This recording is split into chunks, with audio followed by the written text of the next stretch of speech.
Pertama kali kita bersyukur kepada Allah pada hari yang cerah ini dengan nikmat rahmat karunia Allah yang kita terima.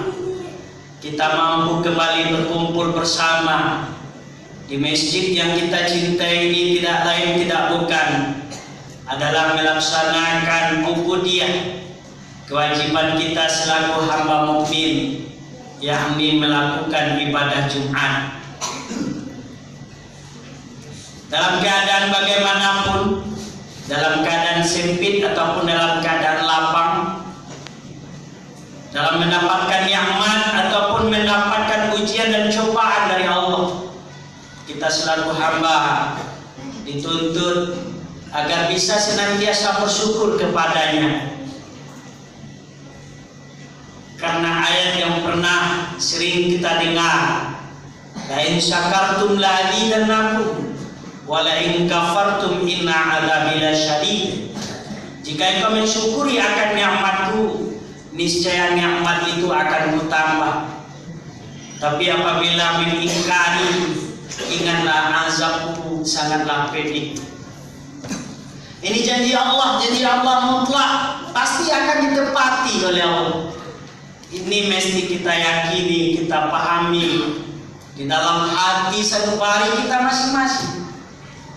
Tambahan nikmat bukan hanya jumlah nominalnya yang akan bertambah, tapi para ulama menerjemahkan itu ayat keberkahan dari nikmat itu akan meningkat. Banyak saudara-saudara kita yang diberi nikmat yang banyak oleh Allah, harta yang lebih, tapi belum mendapatkan ketenangan hidup, masih resah, masih gelisah hidupnya, belum merasa cukup apa yang diperoleh. Tapi juga tidak jarang ada saudara-saudara kita yang hidup dengan kesederhanaan, hidup pas-pasan, tapi mendapatkan ketenangan hidup. Merasa cukup itu hadir. Itulah keberkahan itu lantaran ia senantiasa bersyukur. Kemudian kita juga berdoa berselawat pada Nabi kita Muhammad sallallahu alaihi wasallam. Allahumma salli ala sayyidina Muhammad. Bapak-bapak, saudara-saudara kaum muslimin jamaah Jumat hamba Allah yang berbahagia, di pertemuan khutbah kita kali ini kita akan membicarakan karakter dari Nabi Ibrahim alaihissalam.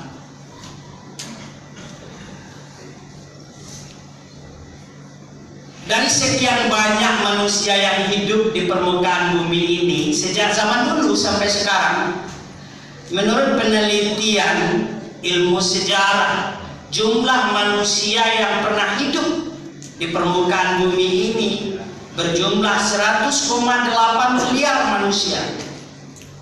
Dari sekian banyak manusia itu pula ada ribuan para nabi. Ada yang berpendapat jumlah nabi itu jumlahnya 24.000 lebih kurang. Dari sekian banyak nabi itu ada 5 orang nabi dan rasul yang diberi gelar dengan gelar ulul azmi.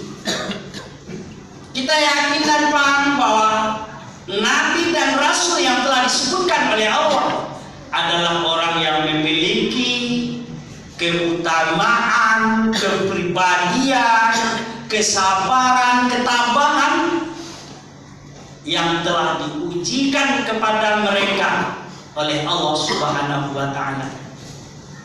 Maka Al-Quran mencatat bagaimana keseharian Nabi Ibrahim alaihissalam ketika menjalani dakwahnya. Dia mendapatkan beberapa ujian, yang mana ujian itu tidak pernah dialami, didapatkan juga oleh manusia baik zaman dulu apalagi nanti untuk zaman kemudiannya.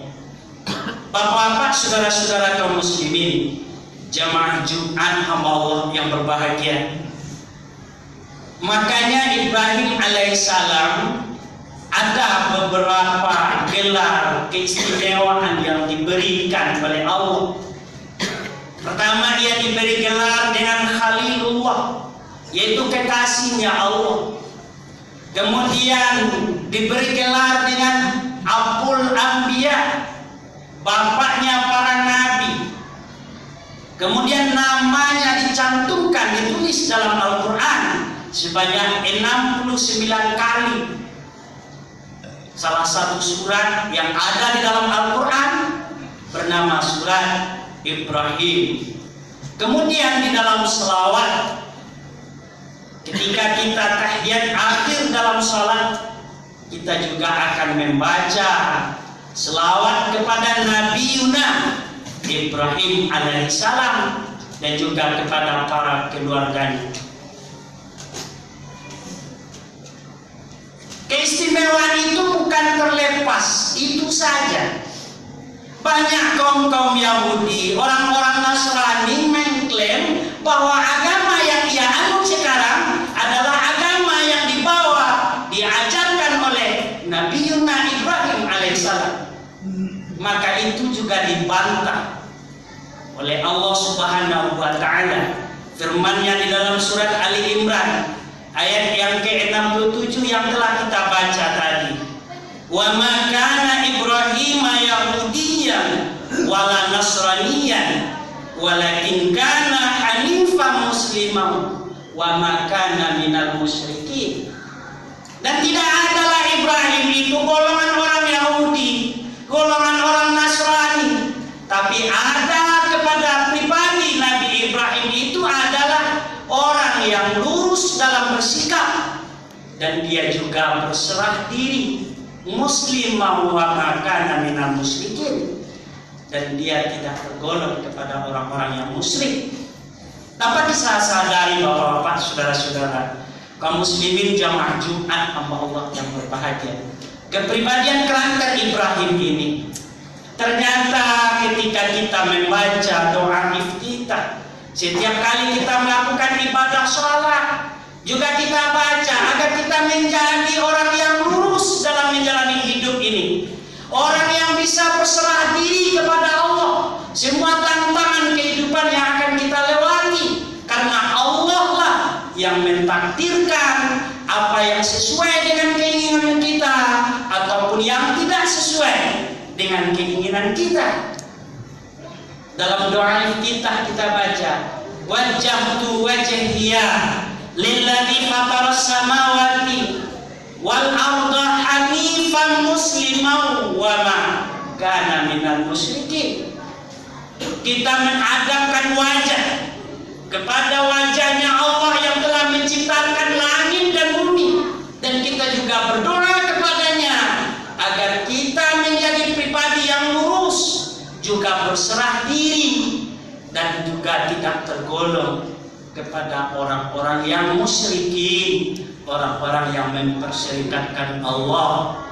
Bapak-bapak, saudara-saudara kaum muslimin, jamaah Jumat Allah yang berbahagia, keistimewaan yang diberikan kepada Ibrahim bukan terlepas dari godaan hidup yang ia jalani, tetapi sudah dilewati dengan beberapa macam ujian dan cobaan. Bukan hanya berhadapan dengan kaum-kaumnya yang zalim, para penguasa yang hidup di zaman itu yang bernama Raja Namrud, yang lalim, yang otoriter, yang tidak belas kasihan kepada rakyatnya. Dia tidak bisa saja membunuh rakyatnya kalau tidak ikut kepada aturan yang dia buat. Bukan itu saja, dia juga berhadapan dengan ayah kandungnya sendiri, karena ayahnya yang bernama Azar itu adalah salah seorang yang berprofesi untuk membuat patung sesembahan Namrud, pasukan bala tentaranya, dan kaum dari Nabi Ibrahim alaihissalam itu sendiri. Dan ingatlah ketika Ibrahim berkata kepada bapaknya dan kepada kaumnya. Hal ini dituliskan oleh Allah di dalam surat Al-Anbiya ayat yang ke-52. yang berbunyi wa idza qala li abihi wa qaumihi ma hadhihi. Maybach music.